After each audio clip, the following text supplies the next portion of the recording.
Narito naman po ang mga balita mula sa ating mga kasamahan sa iba't ibang mga rehiyon dito sa ating bansa para sa ating regional news ngayong araw na ito. Balita mula sa lalawigan sa bawat rehiyon ng ating bayan. Dito sa Ang Pilipinas Ngayon.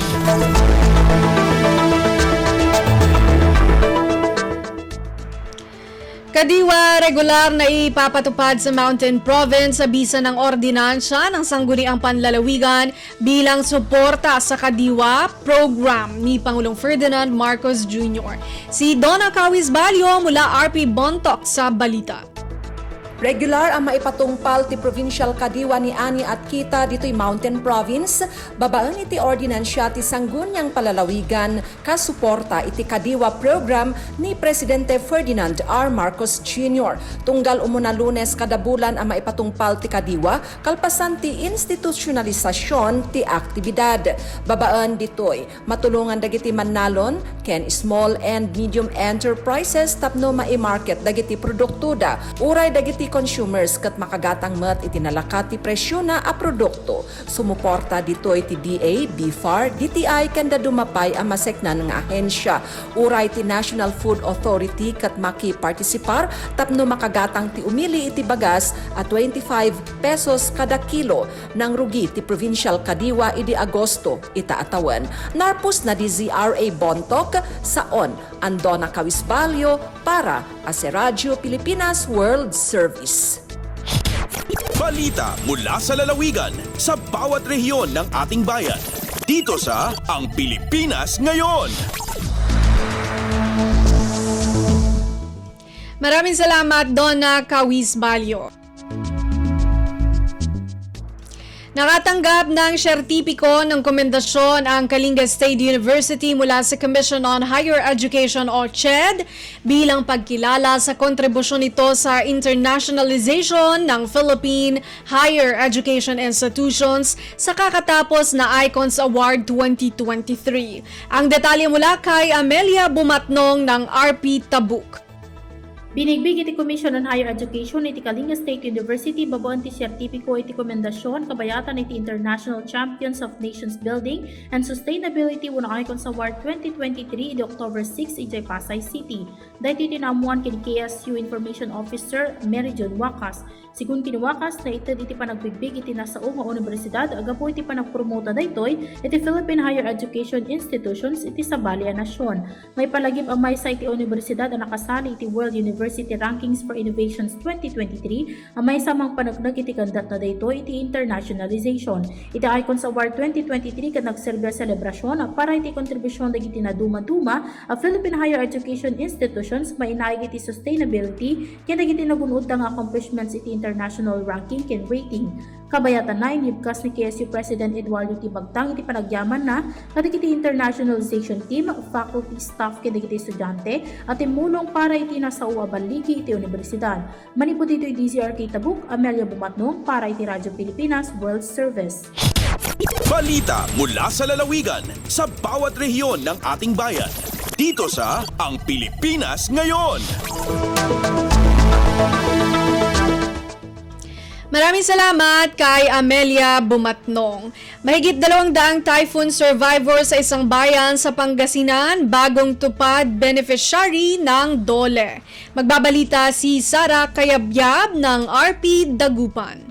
Dinauloan na Sari Kabyanga na Department of Labor and Employment o DOLE kaiba sa Public Employment Services Office o PESO na Balaya Bayambang, Luyag na Pangasinan so ginawadan validation activity para at sari balon benepisyaryo na sa itulong pangkabuhayan sa ating displaced o disadvantaged workers o tupad programa ahensya. Masulok yadwan lasos na typhoon affected beneficiaries ed lugar so inpasilong ed validation na DOLE tan PESO ya ginawa da ed Manambong Sur Evacuation Center kan opisinay PESO ed Abitlan Balay. Iilaluan nga makaawat na 4,000 assistance so balang sinansakay at sarayan beneficiaryo kasumpala samploy agaw a panlinis da jad barangay. Sa itupad programa DOLE at tuloy-tuloy mo't gagawaan at nandroman balitan syudad jad intiro nasyon piyan natulungan so sari tutuon mang kakaukulan na tulong lapod pinapadalandan krisis at bilay. Malalapod Radyo Pilipinas Dagupan, siya si Sara Quebiab para ed Radyo Pilipinas World Service. Balita mula sa lalawigan sa bawat rehiyon ng ating bayan. Dito sa Ang Pilipinas Ngayon.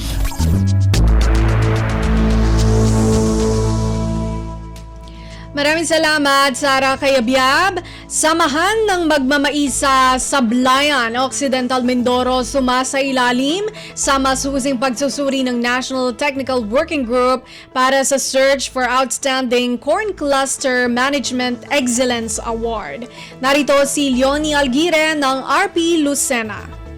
Sumasailalim sa masusing pagsusuri ng National Technical Working Group ang mga magmamais na kasapi ng samahang gumagawa tungong tagumpay o sagot ng Sablayan Occidental Mindoro na nakasali sa Search for Outstanding Corn Cluster Management Excellence Award o COSIMEA. Ayon sa opisyal na pabatid ng DA Mimaropa, layunin nitong kilalanin at bigyang parangal ang tagumpay at dedikasyon ng mga cluster organization na patuloy na sumusuporta sa pagsasaka upang mapaunlad pa ang industriya ng mais sa bansa. Ang sagot na matatagpuan sa Barangay Paitan ay binubuo ng higit 300 miyembro sa pangunguna ni Manager Malo Maykong at Chairman Levelyn Castillo. Ang national awarding ay nakatakdang ganapin sa November 17, 2023. Mula sa 6 may pipili ng 3 natatanging cluster organization na tatanggap ng 2 milyong piso para sa champion, 1.2 million pesos para sa first runner-up at 650,000 pesos para naman sa second runner-up. Mula sa RP1 Lucena, ito si Leonie Alguire para sa Radyo Pilipinas World Service. Balita mula sa lalawigan sa bawat rehiyon ng ating bayan. Dito sa Ang Pilipinas Ngayon.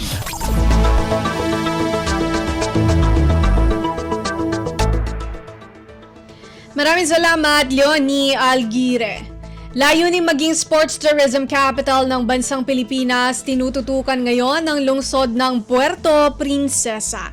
Mula RP Palawan, mag-uulat si Jillian Faye Ibanez. Katawan, i-tiyempo, ipamahala ang panlungsod ang Puerto Princesa ang pagpapabaskag ang sports tourism sa syudad. Makon si City Mayor Lucilo Bayron sa meeting ipamahala ang lungsod kapon, katabad sa andang imbubuhat ipagsimpan ang pagpatinlo City Coliseum na gagamitin lamang i-convention mga aktibidades in sports. Tungod pa sa alkalde, naliyagan niya na maging sports tourism capital ang bansang Pilipinas ang lungsod ang Puerto Princesa. Ing papabaskag din ang lokal na pamahalaan ang dalagan iyang meetings, incentives, conferences and exhibitions o mais tourism iglungsod. Buboten dadang Nobyembre sa lungsod ang Puerto Princesa ang Ironman 70.3 International Dragon Boat Competition at maabot da ang 9 kapiraso yung mga cruise ship bago matapos ang Disyembre dading tagon. Agalindigi sa Puerto Princesa, Palawan, Jillian Faye Ibanez, Radyo Pilipinas. Balita mula sa lalawigan sa bawat rehiyon ng ating bayan. Dito sa Ang Pilipinas Ngayon.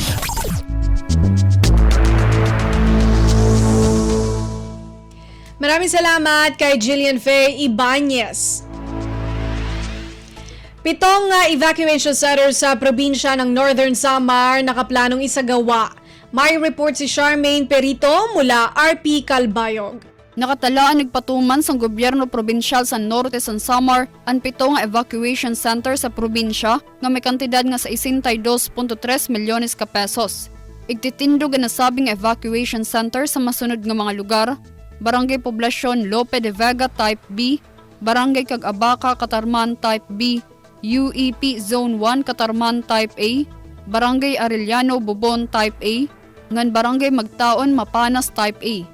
Parte sa 62.3 milyones ka pesos nga pondo, ang 5.5 milyones ka pesos para pagkumpleto sa evacuation centers sa Barangay San Pedro Biri ng Barangay Santo Niño Biri. May kapasidad nga 75 evacuees o 15 nga pamilya ang Type A nga evacuation center, ngan ada naman sa 200 evacuees o 40 nga pamilya ang kapasidad sa Type B. Tikang sa Radyo Pilipinas Calbayog, Charmaine Perito para sa Radyo Pilipinas World Service. Balita mula sa lalawigan sa bawat rehiyon ng ating bayan. Dito sa Ang Pilipinas Ngayon. Maraming salamat kay Charmaine Perito. Sangguniang Bayan member ng Barobo, Surigao del Sur natagpo ang patay sa kanyang palm oil farm. Magbabalita si Nerissa Espinosa ng RP Tandag. Nakit ang patay na ang usa ka miyembro sa Sangguniang Bayan sa lungsod sa Barubo, Surigao del Sur niadtong adlaw nga Miyerkules, Oktubre 11. Sa pakighinabi sa Radyo Pilipinas Tandag kang Police Captain Corby Piligan, hepe sa Barubo Municipal Police Station, gikumpirmar niya nga si SB member Robert Luis Avila sa 62 anyos ang patay nga tawo nga nakit-an sulod sa iyang palm oil farm sa Barangay Javier, Barubo, Surigao del Sur. Sa kasamtangan gihulat na lamang ang mahimong resulta sa investigasyon sa kapulisan bahin sa hinungdan sa kamatayon ni Avila o kung kinsa ang mga responsable sa maong krimen. Kalabot niini gipamahayag ni Captain Piligan nga usa lamang kini ka isolated case o kontrolado sa mga otoridad ang sitwasyon sa kahapsay ug kalinaw sa maong lungsod. Gikan sa RP Tandag kini si Nerissa Espinosa alang sa Radyo Pilipinas World Service. Balita mula sa lalawigan sa bawat rehiyon ng ating bayan. Dito sa Ang Pilipinas Ngayon. Maraming salamat, Nerissa Espinosa. Football for Peace, formal nang sinimulan sa lalawigan ng Sulu. Ang ulat mula kay Eloisa Muhammad ng RP Holo. Himambu Kisulu Governor Abdul Sakur M. Tan, iba ni 1st District Representative Samir Tan na pag-ukab kahapon adlaw Hamis sin Football for Peace amon biyutang doon na Provincial Capital Sports Complex. Yuka bini kaagi Major General Ignatius Patrimonio, Commander sin 11th Infantry Elegdan Division, Philippine Army. Nusabuti Governor Tan ha hilalaungan niya in giyon pagpatindog world-class football facility rin di lupasug hambuk doon na Provincial Sports Complex hambuk isab dito municipality sin Maymbung. Maksud mapakusugin baya si mga kabataan hapag panayam football. Inasabot parkala maksud hinduan ni mga kabataan umulwalo pahang putag 4 tahon tungod ang mga muna-muna kalayan hatihon hapag panayam football. Magkalawag bata amon magkajiri mga scout sin mga school iban makajiri pa makalamod ang national team hasusungon. Denga RP Hulo, Eloisa Muhammad para sa Radyo Pilipinas World Service. Balita mula sa lalawigan sa bawat rehiyon ng ating bayan. Dito sa Ang Pilipinas Ngayon.